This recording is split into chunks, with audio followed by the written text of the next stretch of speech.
Fani petang kayak gitu loh. Nah, tapi Fani makan. Ada yang udah makan. Ayo, cangkunya. Coba makan kok. Bisa neng. Pasti ke Fani. Iya, coba loh. Apa Fani? Itu patang Fani Bali di Dolce Delight.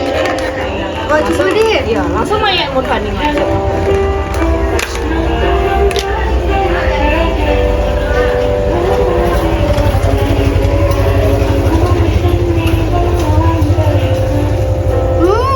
Lama banget Fani. Awak kalau makannya manis-manis tuh langsung naik mood awak deh. Makan di Bali tuh mah. Kok Fani Bali yang itu di Expo tuh yang membuatnya Dolce Delight. Dolce Delight. Oh, Dolce Delight tuh Fani. Kok Fani jalannya? Oh, jadi deh. Usaha kami yaitu Dolce Delight. Dolce Delight ini merupakan dessert atau cake yang dilumuri dengan keju ataupun coklat yang dengan isian brownies. Dolce Delight ini memiliki rasa yang unik yang menarik di lidah konsumen.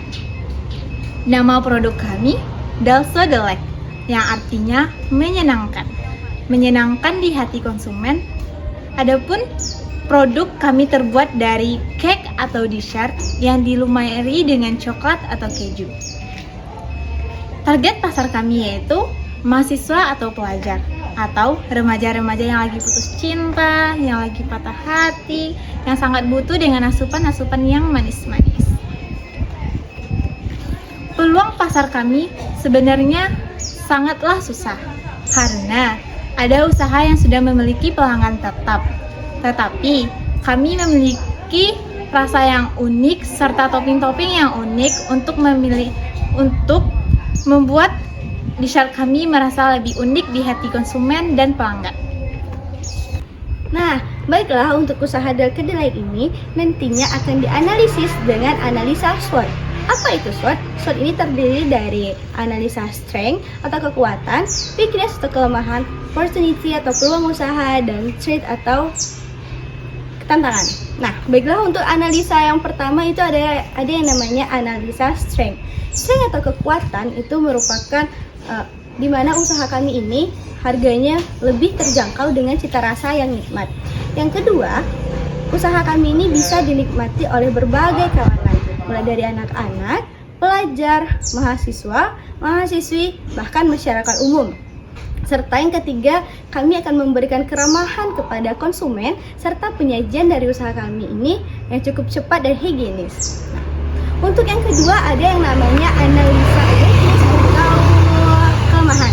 Seperti yang kita tahu bahwa usaha dessert ini udah banyak banget di kalangan masyarakat yang sering kita temui. Karena apa? Yang pertama karena produknya itu mudah untuk ditiru. Yang kedua, banyaknya pesaing yang serupa. Yang ketiga, kelemahan dari usaha kami ini, pemasaran kami yang masih dalam lingkup kecil, serta skala produksi juga masih kecil. Yang ketiga ada yang namanya analisa opportunity atau peluang usaha. Di mana peluang dari usaha kami ini cukup besar untuk para remaja, yang dimana para remaja sekarang banyak menyukai bolu-bolu yang lembut dan manis. Yang kedua, target konsumen kami yang beragam. Nah, yang terakhir ada yang namanya analisa threat atau kekuatan. Threat atau tantangan. Nah, tantangan dari usaha kami ini seperti halnya weakness tadi, di mana usaha ini banyaknya pesaing yang serupa, kemudian bisanya muncul produk yang lebih beragam, serta harga yang lebih terjangkau dibandingkan dengan produk kami. Baiklah, untuk analisis usaha selanjutnya ada yang namanya BMC atau Business Model Canvas. Awaknya menjelehan BMC usaha dari kita kok. Nah, baiklah, ada 9 analisis dari BMC ini. Yang pertama ada yang namanya Key Partner, yaitu siapa saja sih mitra strategis yang bisa digandeng untuk usaha kami ini bekerja sama. Yang pertama ada yang namanya pemasok bahan baku makanan. Nah, untuk pemasok bahan baku makanan ini kami sudah mendapatkan 2 toko yang bisa kami jadikan pedoman untuk membeli bahan baku makanan kami, yaitu kedai Om Iqbal dan kedai Olah.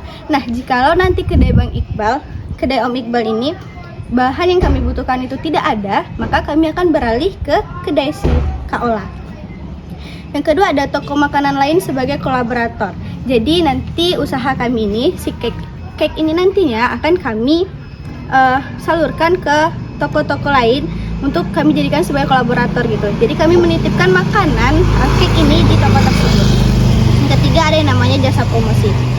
Untuk kunci yang kedua ada yang namanya key activities, di mana key activities ini menjabarkan aktivitas yang paling penting yang perlu dijalankan kegiatan untuk menciptakan value proposition yang efektif. Yang pertama ada membeli bahan-bahan yang dibutuhkan. Nah, jadi aktivitas yang kami lakukan itu pertama tentunya membeli bahan baku terlebih dahulu, kemudian kami mengolah dan memproduksi produk, kemudian kami melakukan pemasaran dan produksi, serta yang terakhir itu pengelolaan keuangan. Di mana keuangan ini nantinya akan kami hitung atau kami kelola ketika pendapatan dan pengeluaran terjadi di usaha ini. Yang ketiga ada yang namanya key resources atau sumber dana utama yang dibutuhkan untuk menjalankan usaha ini. Yang pertama ada sumber daya fisik seperti tempat produksi, transportasi, bahan baku dan peralatan yang dibutuhkan. Yang kedua ada namanya sumber daya manusia yang handal seperti untuk bagian produksi dan bagian marketing nantinya. Yang keempat ada yang namanya value proposition, yaitu nilai tambah atau inovasi produk yang membuat bisnis kami terlihat menarik dan berbeda dengan bisnis lainnya. Yang pertama, bisnis ini itu sesuai dengan selera anak muda masa kini yang suka akan hal-hal yang manis-manis dan bentuk cake yang menarik. Yang kedua, harga yang kami beri juga terjangkau, yaitu seharga Rp12.000. Yang ketiga, kedelai ini dengan berbagai topping dan varian. Nah, untuk cake kami sendiri itu banyak topping dan varian yang bisa kalian pilih, seperti ada coklat untuk variannya, ada tiramisu, ada green tea, ada blueberry, ada strawberry dan lainnya. Nah, untuk toppingnya sendiri itu bisa keju, choco chip, meses dan lainnya. Kemudian itu biaya antarnya gratis sekitaran UNP. Nah, untuk kalian nantinya konsumen kami yang mager, apalagi sekarang orang-orang tuh banyak yang mager untuk keluar rumah untuk mencari makan. Nah, jadi kami sebagai produsen itu bisa mengantarkan produk kami ini ke kalian dengan biaya ongkir yang gratis. Yang terakhir itu bisa dijadikan sebagai cemilan atau penggajah lapar. Yang kita ketahui kalau cake ini bisa dijadikan sebagai cemilan saat kalian ngumpul, bosan, bahkan juga sakit hati, itu bisa dijadikan sebuah cemilan yang mampu meningkatkan mood para konsumen. Yang kelima ada yang namanya customer relationship, di mana cara bisnis tertentu agar bisa keep in touch dengan pelanggan. Seperti untuk mempertahankan pelanggan kami memberikan gratis minuman saset setiap pembelian dengan kelipatan 3. Nah, misalnya para konsumen membeli cake dan sebanyak 3 buah atau 6 buah, 9 buah, pokoknya kelipatan 3, itu akan mendapatkan gratis minuman saset. Itu bebas pilih. Yang kedua ada yang namanya customer care. Nah, customer care ini adalah sebuah bentuk produsen kepada konsumen itu untuk mengetahui apa yang dirasain konsumen, itu bisa disampaikan langsung kepada kami sebagai produsen. Misalnya apa yang kurang atau kayak customer care lah gitu, untuk dari kami ke produsen ke konsumen tersebut. Yang ketiga, customer relationship itu pemberian gratis ongkos kirim. Yang keenam ada yang namanya channel, di mana channel ini untuk mengetahui media bisnis untuk menjelaskan solusi yang kami tawarkan pada konsumen. Yang pertama, kami pastinya promosi lewat sosial media seperti Instagram, WhatsApp, bisa juga dengan Facebook dan lainnya. Yang kedua ada namanya bazar atau expo. Nah, untuk channel kami sendiri bisa nanti di sebuah bazar atau expo kami akan menjual cake ini. Yang terakhir itu ada namanya penjualan langsung. Nah, penjualan langsung ini penjualan dari kami langsung kepada konsumen, kayak bertemu dan bertatap muka, langsung menawarkan apa sih produk yang kami jual. Yang ketujuh ada yang namanya customer segment. Itu menjelaskan segmentasi pelanggan atau pelanggan potensial yang minat dengan produk kami, seperti pelajar atau mahasiswa. Yang kedua bisa anak-anak dan remaja dan masyarakat umum yang ada di sekitar tempat pemasaran. Yang kedelapan ada yang namanya cost structure, yaitu biaya apa saja sih yang dibutuhkan untuk kami menjalankan bisnis ini. Yang pertama ada namanya biaya bahan baku. Yang kedua, biaya pengemasan, itu terdiri dari kotak yang kami gunakan untuk menjual cake ini. Yang ketiga ada biaya pemasaran dan promosi, dan yang terakhir ada biaya operasional lainnya seperti biaya listrik, biaya transportasi, dan lain-lain. Yang kesembilan ada yang namanya revenue stream atau arus pendapatan yang kami terima dari penjualan yang kami lakukan, yaitu penjualan secara tunai atau cash.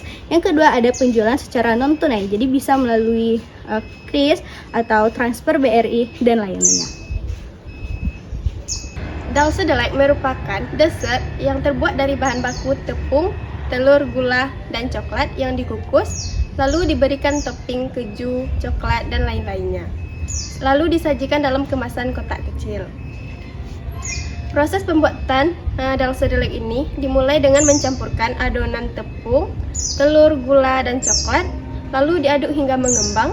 Setelah mengembang, lalu dimasukkan ke dalam cetakan dan dikukus selama 15 menit.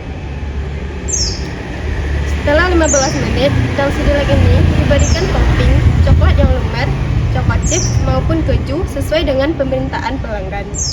Lalu disajikan dalam kemasan kotak kecil. Akhir dari proses produksi ini yaitu Dalse Delight ini memiliki rasa yang manis, lembut, dan enak sehingga sesuai dengan lidah konsumen. Dalse Delight ini dikemas dalam kemasan yang unik sehingga menarik perhatian konsumen. Strategi pemasaran usaha Dalse Delight dilakukan dengan dua cara. Yang pertama ada offline dan online. Pemasaran online dilakukan dengan cara mempromosikan dan memposting produk melalui akun sosial media seperti WhatsApp, Instagram, dan Facebook. Sedangkan pemasaran offline dilakukan dengan cara menawarkan kepada calon pelanggan secara langsung melalui festival, expo, dan bazar-bazar seperti lainnya. Terhadap hal yang manis-manis.